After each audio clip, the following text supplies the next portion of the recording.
otros países. ¿Por qué? Porque la mayoría de nuestros pacientes guardan sus patologías y no asisten rápido a la consulta médica. Por lo tanto, complicaciones poco esperadas en patologías, por ejemplo, como la colangitis, en nuestro medio son más frecuentes porque los pacientes demoran mucho en la atención médica. Siguiente, por favor.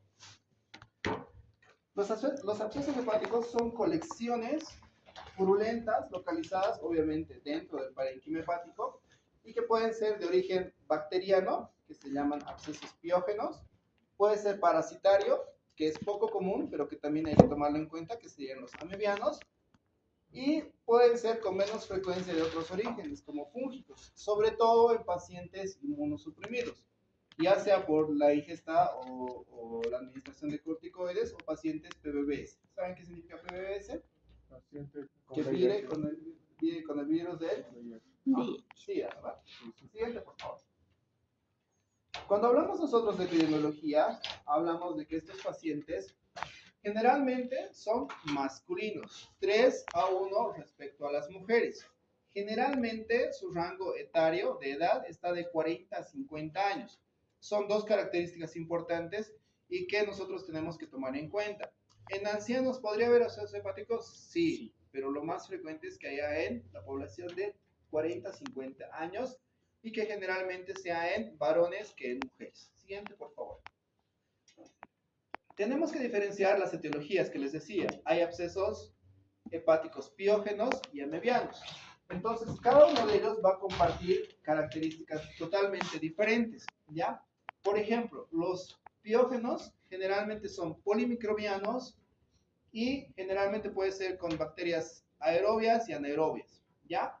Y en el absceso hepático amebiano, obviamente el protozoo, en este caso la entamoeba histolítica, es el agente causal de esta enfermedad. Siguiente, por favor. Cuando hablamos de los orígenes de los abscesos hepáticos, podemos encontrar que varios están relacionados con un origen biliar. ¿Qué quiere decir? Que hay una patología en la vía biliar, ya sea principal o accesoria, que produzca el absceso hepático. Por ejemplo, la coledocolitiasis en nuestro medio, al ser un país prevalente de colelitiasis, la coledocolitiasis es una complicación de la colelitiasis que puede darnos una obstrucción de la vía biliar. Esa obstrucción de la vía biliar puede ocasionar una colangitis. Y esa colangitis, que es pus en la vía biliar, va a ocasionar que esa pus vaya hacia el hígado y se acumule en forma de abscesos, que generalmente son múltiples. Y en algunos casos pueden ser, digamos, súper diseminados, porque es por una contaminación directa del hígado como tal. Los tumores podrían dar abscesos hepáticos, sí, por el mismo mecanismo. Si hay un tumor que está invadiendo la vía biliar, esa vía biliar va a quedar obstruida. Si hay una vía biliar obstruida, igual puede haber el riesgo de colangitis, e igual puede haber el riesgo de un absceso hepático. Y las estenosis biliares, que pueden ser postquirúrgicas o por una alteración congénita, también podrían dar lo que es un absceso hepático por la obstrucción de la vía biliar, ¿no? Entonces, todas las causas que ocasionen obstrucción de la vía biliar pueden dar colangitis primero, sí. Luego abscesos hepáticos, también. Y un paciente con coledocolitiasis, con colangitis, con absceso hepático, es un paciente ya complicado que va a requerir un manejo multidisciplinario, bastante estancia hospitalaria, etcétera, ¿no? El otro origen de los abscesos hepáticos es el origen portal. ¿Qué quiere decir? Patologías abdominales que drenen en el sistema porta, por ejemplo, cuando hay apendicitis, ¿puede haber abscesos hepáticos en estadios avanzados? Sí. ¿Por qué? ¿Cuál es la irrigación del apéndice? ¿Quién recuerda? ¿Ya? ¿Ya? De la mesentérica superior, ¿no? ¿Y el drenaje venoso? Parecido, pero ¿dónde drena las venas del apéndice en este caso? Al sistema porta. Entonces, si drenan al sistema porta, ¿podrían ocasionar abscesos hepáticos? Sí. Entonces, es otra de las causas. ¿Las diverticulitis que no son tan frecuentes en nuestro medio podrían causarlas también? Sí. O la enfermedad inflamatoria intestinal que tampoco es tan frecuente en nuestro medio podría causarla también. Y hay un origen criptogénico de los abscesos. ¿Qué quiere decir? Que a veces, después de los estudios que hagamos, incluida una tomografía o una resonancia, a veces no logramos localizar el origen de los abscesos. Esos son los criptogénicos. Y se presentan hasta en un 20%, entonces no son nada despreciables. Pueden presentarse a veces y no sabemos de dónde son los abscesos. ¿Ya? Siguiente, por favor. Cuando nosotros hablamos de los abscesos hepáticos, tenemos que tener en cuenta esa diferencia que les decía al principio, ¿no? Los piógenos y los amebianos. Los piógenos generalmente son de origen biliar o portal y generalmente son multifocales, o sea, varios abscesos en el hígado, ¿no? Y los abscesos amebianos generalmente son únicos, van a formar generalmente una necrosis y su líquido no va a ser ya pus como tal, sino va a ser, sí, un pus, pero en pasta de anchoas. ¿Qué quiere decir? Con presencia de detritus. Entonces, esa es una de las características. Amebianos no existen muchos, pero hay que tomarlos en cuenta en el momento de hacer el diagnóstico y el tratamiento de estos. Siguiente, por favor. Ahora vamos a hablar del absceso hepático piógeno solamente, que es uno de los abscesos más frecuentes en nuestro medio y que, como decíamos, su causa es por diseminación biliar o diseminación hematógena de órganos abdominales que compartan el riego portal. ¿Ya? Siguiente, por favor. Un absceso hepático piógeno generalmente se ve de esta característica. Hay un absceso central generalmente y múltiples abscesos satélites. Cuando hay múltiples, ¿qué decíamos que es? Piógeno. Cuando es único es amebiano. Amebiano. Ok. Entonces una característica del piógeno es que es múltiple. Siguiente, por favor. Para eso vamos a hacer la revisión de UpToDate, que siempre nos da datos actualizados y precisos. Siguiente, por favor. Los abscesos hepáticos son los abscesos viscerales más comunes. Como les decía, generalmente son más en varones que en mujeres, ¿ya? Y que generalmente van a ser una incidencia de 2 a 3 casos por 100,000 personas, ¿ya? Siguiente, por favor. Perdón, esa incidencia puede aumentar en nuestro medio debido a que una de las patologías que más lleva abscesos hepáticos es la colangitis. En nuestro medio los pacientes no se tratan rápido, por lo tanto, siempre tienen complicaciones con la obstrucción de la vía biliar y de esos pueden desarrollar colangitis. O pacientes, en Estados Unidos, por ejemplo, si un paciente tiene apendicitis, a las 6 horas ya va a estar operado, ¿no ves? Sí. En nuestro medio, a los 2 días va a estar en el Yatiri, al tercer día va a estar en la farmacia, al cuarto día va a estar con los remedios de la vecina, al quinto día va a estar entre decidir operarse o no, entonces generalmente llegan a peritonitis. Y estos pacientes pueden tener abscesos hepáticos adjuntos, sí. Por eso la incidencia puede aumentar un poco en nuestro medio. Lamentablemente no hay estudios en nuestro medio que nos digan la incidencia real de los abscesos hepáticos, pero puede aumentar. ¿Ya? Siguiente, por favor. Hay factores que pueden estar asociados a los abscesos hepáticos. Estos pueden ser la diabetes mellitus, la pancreatitis o enfermedades hepatobilipancreáticas. En pacientes que tienen trasplante hepático o medicación, ¿no? Pueden también tener varios factores de riesgo y la prevalencia por la geografía. En este caso, en nuestro medio hay más abscesos hepáticos piógenos por lo que les he dicho, ¿no? Por las patologías avanzadas que tenemos. Siguiente, por favor. Y cuando hablamos de la microbiología, como les he dicho, generalmente son polimicrobianos, pueden haber bacilos gram negativos, estreptococos y anaerobios. El problema de los anaerobios, ¿cuál es? Cuando llevaban microbiología, los medios de cultivo casi todos eran para aerobios, ¿no? ¿Cuáles medios de cultivo existen para anaerobios?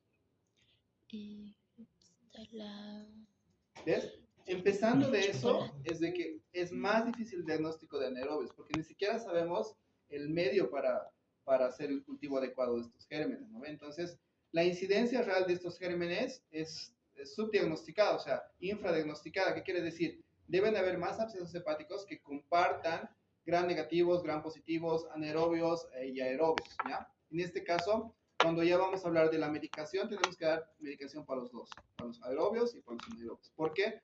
Los anaerobios están subdiagnosticados. ¿Ya? Siguiente, por favor. Siguiente.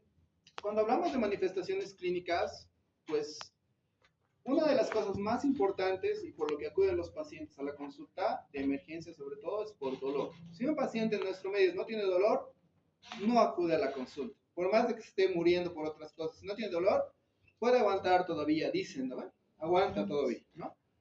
Otra de las características importantes es la fiebre. Entonces, un paciente con fiebre y dolor en hipocondrio derecho debe tener alguna patología hepatobiliopancreática que englobaría hígado, vías biliares o páncreas, ¿no? Esa es la característica del dolor en el cuadrante superior derecho. Y en este caso, si tiene una fiebre, que es uno de los síntomas que predomina, ¿podríamos sospechar un absceso hepático? Sí, ¿ya? Hay otros síntomas como las náuseas, los vómitos que pueden ser compartidos, la anorexia, la ictericia. ¿Se acuerdan que les he dicho que la obstrucción de la vía biliar da abscesos hepáticos? ¿Podría estar asociada? También. La pérdida de peso y el malestar general que pueden tener los pacientes, ¿no? Algunos pacientes al examen físico pueden tener hepatomegalia, que puede significar la presencia de un absceso hepático, sí, pero usualmente el diagnóstico es más por imágenes. La sospecha clínica nos ayuda a orientarnos en lo que el paciente puede estar cursando. Siguiente, por favor. Cuando hablamos de los laboratorios de estos pacientes, generalmente hablamos de que hay enzimas hepáticas que pueden estar alteradas y generalmente la fosfatasa alcalina puede estar elevada, hasta en un 90%. O sea, si le hacemos un laboratorio a un paciente con un absceso hepático, la fosfatasa alcalina debería estar elevada para ir configurando nuestro diagnóstico. Las bilirrubinas pueden estar elevadas por lo mismo que les decía, ¿no? Por la colangitis que puede estar cursando el paciente. Y algunos pueden cursar, obviamente, con leucocitosis, que sería algo importante, pues estamos hablando de una infección, debe haber leucocitosis mínima, ¿no? Un PCR elevado también podría ser. Y en los hallazgos de imágenes podemos hablar, por ejemplo, de la elevación del diafragma, que sería esto, ¿no? Este elevado del diafragma derecho, o derrame pleural. ¿Por qué una patología abdominal podría causar repercusión pleural? ¿Cuál sería el mecanismo? Afectación al diafragma. ¿Mm? Afectación primero al diafragma o ¿Qué característica tiene el inflamación. diafragma en su configuración anatómica? ¿Es un músculo? Sí, ¿no? Sí. Pero que tiene poros, y esos poros se comunican entre la cavidad abdominal y la cavidad pleural. Por eso es que una enfermedad abdominal puede, sobre todo si es infecciosa, puede irse a la cavidad pleural, sí, y al revés. Una enfermedad pleural se puede ir a la cavidad abdominal también. ¿Ya? Mañana vamos a hablar, por ejemplo, de parasitosis, y en algunas parasitosis, como en los quistes hidatídicos, pueden compartirse los dos por el mismo mecanismo. ¿Ya? Siguiente, por favor. Yo he sido al final.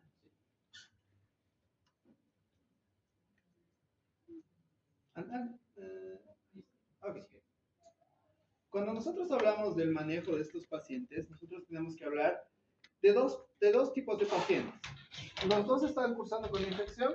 Sí, pero unos pueden estar sépticos y otros pueden estar no sépticos. ¿Qué quiere decir? ¿Qué es la sepsis? ¿Se acuerdan por fisiopatología? ¿Qué es?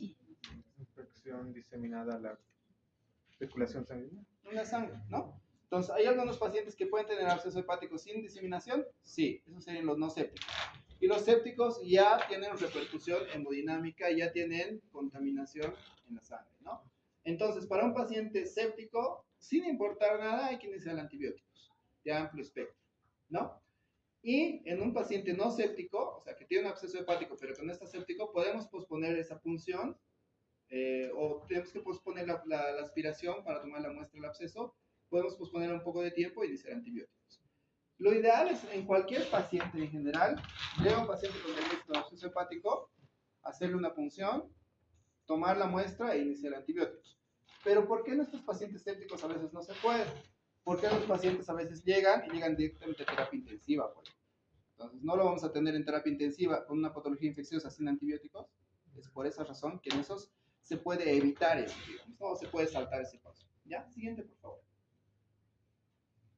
Dentro de los hemocultivos, pues tenemos que, como les decía, para los anaerobios no hay frecuentemente ni medios de transporte, ni cultivos, y los laboratorios tampoco te reportan mucho. Entonces, hay que tomar en cuenta que puede ser con aerobios, hay que dar el tratamiento específico cuando sale el cultivo, pero también hay que tomar en cuenta a los anaerobios. Generalmente se toman 2 muestras para ver que hagan 2 tipos de exámenes, ¿no? Siguiente, por favor. Ahora, dentro de las pruebas de laboratorio que nosotros tenemos, vamos a tener también pacientes sin predisposición a los abscesos hepáticos. Por ejemplo, hay un paciente que tiene una masa ocupante en hígado, que es única. En ese paciente deberíamos sospechar de la presencia de un absceso hepático amebiano, ¿no? ¿Qué quiere decir? Hay un absceso hepático, es único y no tiene factores de riesgo para tener absceso hepático piógeno, entonces podría considerarse que es un absceso hepático amibiano, ¿ya? Podemos hacer otros estudios de laboratorio como el hemograma, los electrolitos, la creatinina, las enzimas hepáticas y la bilirrubina, sí, pero este paciente debería considerarse como absceso amibiano. Siguiente, por favor. Dentro de las imágenes, pues tenemos dos importantes, que serían la ecografía y la tomografía. La ecografía es el más común y el más fácilmente accesible a nuestro medio, ¿ya? La tomografía obviamente es más sensible, 95% versus la ecografía que sería un 85%, ¿ya? La ecografía generalmente ve lesiones hipoecoicas, los ecos internos, que pueden ser los septos o los detritos que puede presentar, y la tomografía ya nos da imágenes más definidas, nos puede dar hipoatenuación central, colecciones loculadas, presencia de gas, que es muy importante para el diagnóstico, y algunas otras características que ya nos pueden servir para el manejo. En este caso, en ustedes, si tuvieran una sospecha de un absceso hepático, la ecografía debería ser suficiente para hacer el diagnóstico del paciente, tal vez tomarle una muestra y mandarla a cultivo inicial de antibióticos, y el tratamiento definitivo ya va a ser por el cirujano. Entonces, si yo quiero operar, por ejemplo, un absceso hepático, que no es común, ya tendría que pedirle una tomografía, ¿no? En este caso, yo tendría que pedir la tomografía para ver cuántos son, si están al alcance de la cirugía, cómo voy a planear mi cirugía, etcétera, etcétera. Entonces, más o menos se pide para eso. En ustedes, con que pidan la ecografía y que sospecha absceso hepático, más la clínica, más algunas alteraciones de laboratorio, más el factor de riesgo, y es suficiente para hacer el diagnóstico. Siguiente, por favor.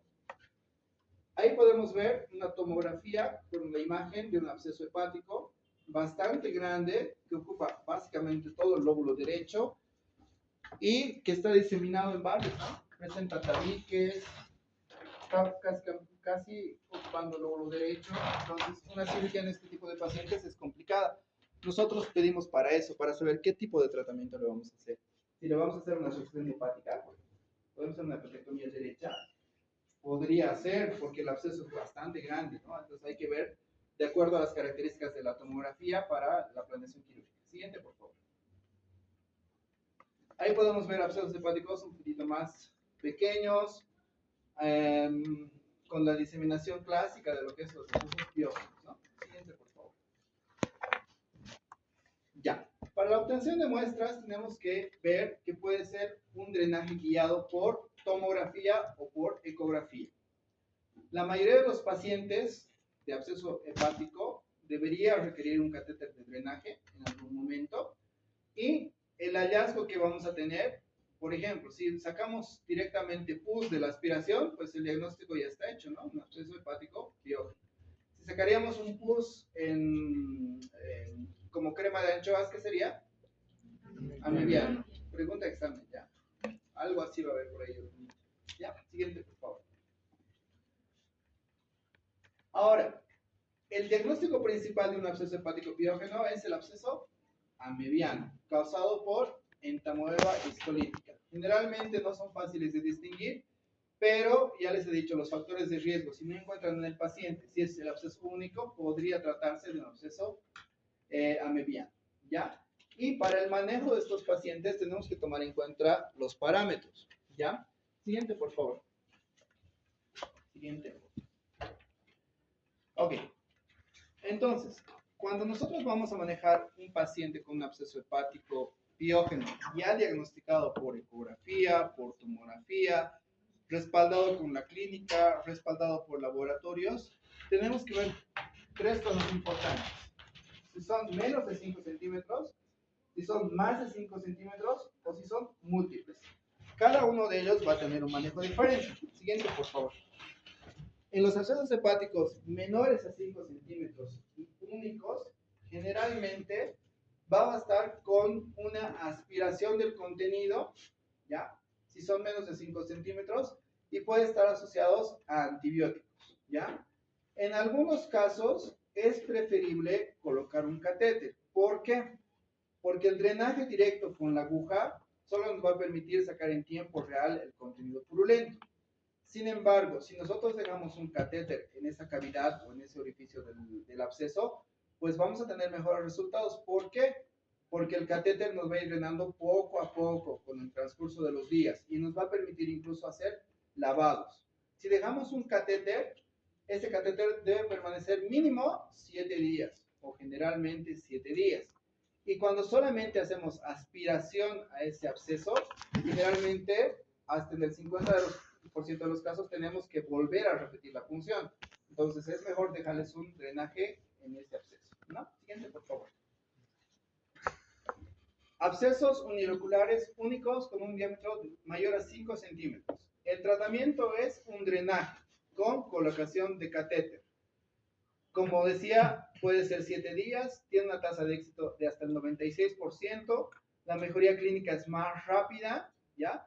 Y la disminución del tamaño del absceso es progresiva y rápida, ¿ya? Estos pacientes generalmente deben tener la colocación del catéter más la instalación del tratamiento antibiótico, ¿ya? Hay algunos casos en los que los drenajes percutáneos no responden. ¿Qué quiere decir? Le hemos hecho un drenaje percutáneo, hemos sacado la colección purulenta, hemos vaciado la colección purulenta y nos damos cuenta que el drenaje se va tapando, no está funcionando, le hacemos un control de imágenes y el paciente sigue con absceso. Esos pacientes ya serían candidatos a tratamiento quirúrgico. Siguiente, por favor. Entonces, en esos pacientes que no han respondido al tratamiento con drenaje percutáneo o en pacientes que tienen abscesos múltiples o multiloculados, una de las alternativas más importantes sería el drenaje quirúrgico. Podría ser abierto o laparoscópico, ¿ya? En algún caso, por ejemplo, en un paciente que está en terapia intensiva, que tiene comorbilidades, es diabético, toma corticoides, está con insuficiencia renal, no puede salir de la terapia intensiva porque está con ventilación a presión positiva, etcétera, etcétera. ¿Podríamos considerar un drenaje percutáneo en este tipo de pacientes? Sí, para tratar de al menos vaciar un poco esta cavidad. En los otros, ya, si es un absceso multiloculado y múltiple, pues el drenaje laparoscópico sería una buena alternativa. ¿Ya? Siguiente, por favor. Ahora, antes no se hacían laparoscópicos, solamente se hacían abiertos. ¿Cuáles son las diferencias? ¿Cuál es el versus entre los dos? Generalmente el laparoscópico es el que se usa actualmente, ¿ya? Puede permitir la exploración completa de la cavidad en busca de la fuente primaria. Por ejemplo, si tenemos una apendicitis y tenemos un absceso hepático, ¿los dos podemos tratar por laparoscopía? Sí, fácilmente, ¿no? Pero imagínense, tenemos una peritonitis por apendicitis. Si tenemos un absceso hepático, tendríamos que hacer una incisión desde el apéndice sifoides hasta la sínfisis del pubis, ¿no ves? Porque tenemos que explorar los dos, tenemos que tratar las dos causas. Entonces, ¿es preferible el laparoscópico? Sí. ¿Nos permite hacer un lavado y derivatización directa de los tabiques o de los lóbulos que tenga este absceso? Sí. ¿Ya? Y la cirugía abierta está reservada para pacientes con inestabilidad hemodinámica grave, con abscesos gigantes, que no puedan ser accesibles por la laparoscopía. Por ejemplo, ¿se acuerdan que les he dicho que la tomografía le pedíamos para ver qué le vamos a hacer al paciente, ¿no ves? Si es un absceso anterior por la laparoscopía, súper, lo resolvemos por vía anterior. Pero si el absceso está en lóbulos posteriores por la laparoscopía, es muy difícil. Entonces, en esos casos, en los que ya no hay posibilidades de vía laparoscópica, tenemos que optar por el tratamiento de drenaje abierto. Siguiente, por favor. Ahora, ¿cuáles son los pasos críticos para hacer ese drenaje? Ya sea por vía abierta o por vía laparoscópica. Si tenemos un absceso hepático, ¿no? Si está contenido y no está roto en la cavidad, lo primero que tenemos que hacer es crear un espacio de cobertura de ese absceso. ¿Qué quiere decir? Como aquí le ponemos compresitas arriba, abajo, mediales, superiores, etc. O sea, tratamos de lograr como una especie de aislamiento de ese absceso o de ese hígado, por ejemplo, ¿no? Una vez logrando ese aislamiento de ese hígado con compresas, nosotros podemos hacer la localización del absceso. Pues si te atrasas un poquitito, hasta la imagen del hígado grandota. Más. Un poquito más. Es. Por ejemplo, imagínense que este absceso no existe. No existe. Solamente hay como elevaciones del hígado, ¿no? Entonces, si yo quiero abordar un absceso de estos, tengo que hacer primero una función, obtener débito purulento y después recién abordar el absceso, ¿no? Y hay algunos abscesos que están ocultos o posteriores. Entonces, para eso nos serviría las relaciones anatómicas de la tomografía, por ejemplo, ¿no? Para saber a cuánto de profundidad está, en qué lóbulo está situado exactamente. Entonces, para eso sirve igual la tomografía. Date esta vez más, por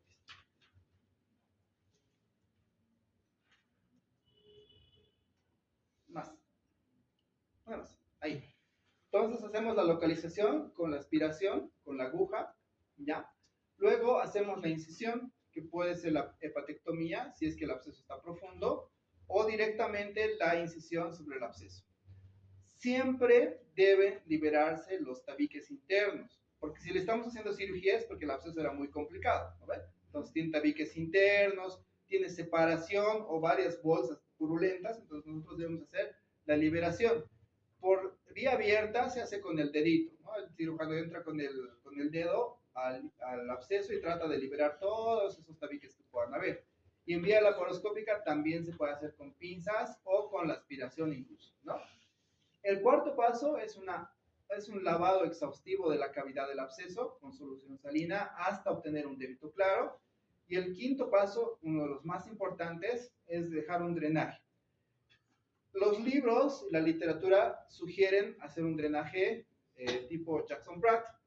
Sin embargo, en nuestro medio no son tan accesibles, por lo tanto nosotros usamos más drenajes tubulares gruesos que nos permitan el drenaje de estas colecciones.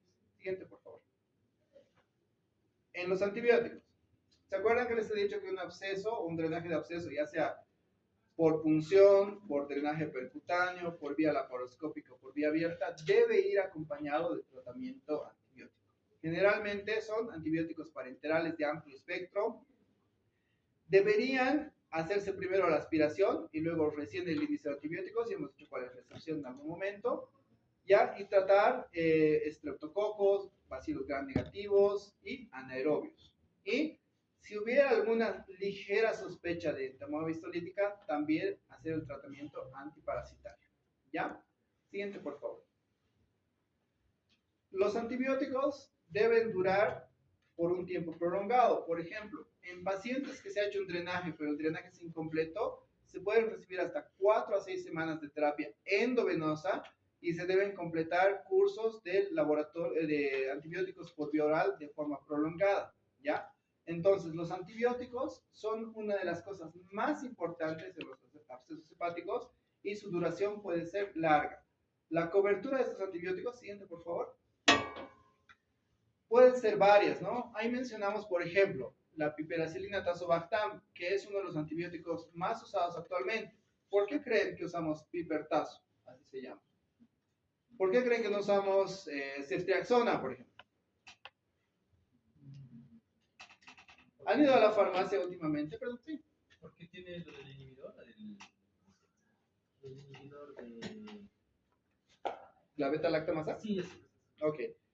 Sí, pero ¿saben qué? Les cuento que en las farmacias, por ejemplo, ahora, les dan ceftriaxona intramuscular, 2 gramos más 8 miligramos de dexametasona para una faringoamigdalitis, que es viral. ¿No ves? Entonces, imagínense, cuando yo le quiero dar ceftriaxona a mi paciente, pues ya es resistente. Por eso es que algunas veces preferimos dar antibióticos un poquito más avanzados, pero no se debería hacer siempre, ¿no? Y después de iniciar el antibiótico, tenemos que guiarlo de acuerdo al cultivo y antibiograma de la punción que hemos sacado al paciente. ¿Cuánto tiempo tarda los resultados de un cultivo y antibiograma normalmente? ¿Cuánto tiempo tarda el desarrollo bacteriano? 3 a 5 días, en los mejores lugares. Al frente tarda 7 días. Porque no desarrollan bacterias los sábados y domingos. No, pero es la verdad, chicos. Hay que contar los días menos el feriado, porque esos días no desarrolla bacterias. Se mantiene así tranquilito. Entonces, imagínense un paciente con absceso hepático que está en terapia intensiva. Tenemos que iniciar sí antibióticos empíricos y llega el resultado del cultivo de antibiograma y ver si rotamos antibióticos o no. Siguiente, por favor. El seguimiento. ¿Ya? Las pruebas de imagen no son pruebas rutinarias, solamente se van a hacer en caso de que los resultados no sean los esperados. Por ejemplo, si yo le he operado a un paciente con absceso hepático por vía abierta, porque era la única alternativa, me ha asegurado que la cirugía he drenado bien, he hecho todo, pero el paciente no responde, ahí podríamos hacer un control para ver qué cosa está pasando, qué cosa nos estamos saltando, entre comillas, ¿no? O cómo se está comportando ese absceso, ¿no? Siguiente, por favor. Eso es todo en abscesos hepáticos y pues les pongo la imagen de mi emergencias, que es pesada, fea, pero aún así es uno de los mejores lugares para trabajar, porque te mantienes súper activo. Los chicos que hacen roto conmigo van a emergencias, ¿no?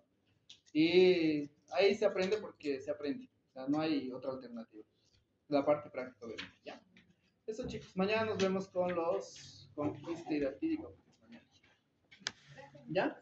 Chicos, gracias.